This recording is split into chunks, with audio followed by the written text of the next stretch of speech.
Perhaps one of the best examples of the club versus country or club and country conflation that is taking place in the sport of cricket has been the drama that has surrounded the Mumbai Indians this season. So, in case you don't know what's been happening, Pandya had been brought back to the franchise as the new captain, with the thought process was that he was also going to be India's T20 captain, so MI looked to steal a march on others.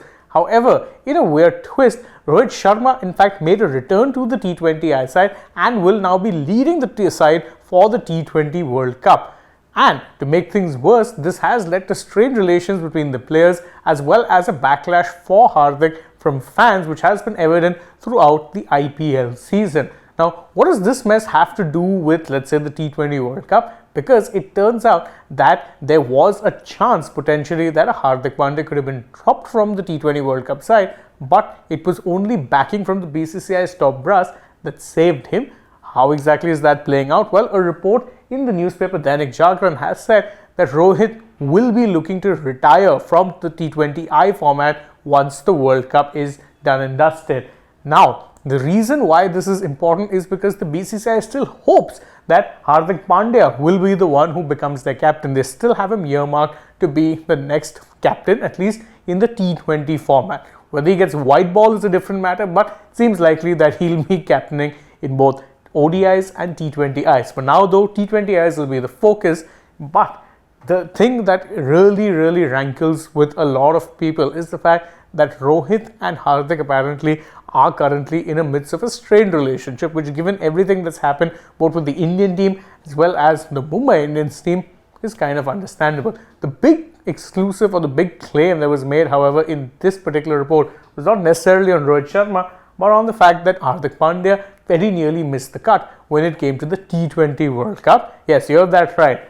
The report stated that Rohit, as well as chairman of selectors AajTak were not very keen on taking a Hardik Pandya due to the very simple fact that his form in recent times, particularly in the IPL, had not been very good. However, they had to give in to some sort of quote-unquote pressure, which ensured that Hardik stayed in the side. What exactly that pressure is has not been specified, but it seems to imply that the reason he was kept along as the vice captain, the understudy to Rohit Sharma, is due to the fact that the BCCI still has him earmarked as the long-term successor to Rohit. So basically, if you are to believe the report, and again I will say that reports of this sort, it is up to you whether or not you want to believe everything that's going on. It does seem like the MI civil war that has been taking place throughout the IPL season may have spilled over to the Indian team as well. I can understand having reservations over Hardik Pandya's form, but dropping him would have made zero sense given you don't really have any all-rounder, pace bowling all-rounder that is in the country that comes close to replicating his skill.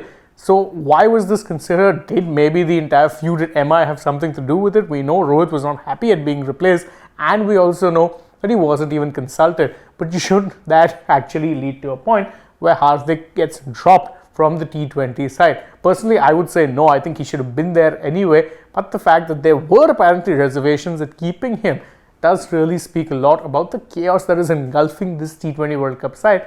And let's be fair, already India do not start as favourites for the T20 World Cup. If we are to assume that this sort of cold war that's taking place within the Indian dressing room as well, you may as well forget about a T20 World Cup. But that's just how I feel. What do you guys think? You can let us know that in the comments below, and don't forget to like this video, share it with your friends, subscribe to the channel, tap that bell icon, follow us on social media. We're on Instagram, Twitter and Facebook. Don't forget to download the Sports app, and if you're already on the channel, go ahead, check out some other videos we've done as well. For now, from my side though, it is goodbye.